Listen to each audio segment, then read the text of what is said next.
इस channel का audio video अगर आपको अच्छा लगता हो तो प्लीज़ चैनल को सब्सक्राइब करें और लेटेस्ट वीडियो पाने के लिए बेल आइकन जरूर दबाएं। हंसा के रुला के तू चली गेली दिलवा लगाई के तोरी है गे दिहली हंसा के रुलाई के तू चली गे दिहली दिलवा लगाई के तोरी है गे दिहली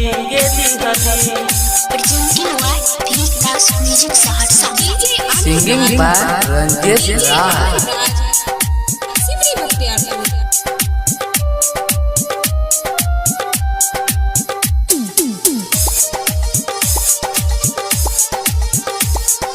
पिछला लगन में तू कहे रही गे तोहरा बिना नहीं जीवो सजन रे अब की भेलो तू हमारा बताई दे के ना भूलियो हमारा समझाई दे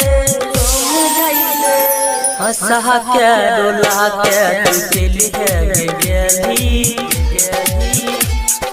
दिलवा लगाई के तू तोरी है गे दिहली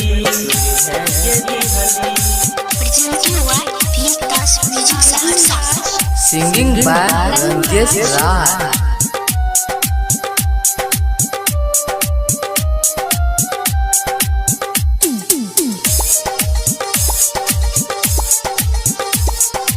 रंजेश राज तोरा बिना के ना जीतो डीजे बजाई के सबके सुनई तू ते ससुरा में छोड़ी खुश हो भी तोहरा खातिर हम जहर ले पिए हंसा के डोला के तू चली गेली दिलवा लगाई के तू दूर है गे दिहली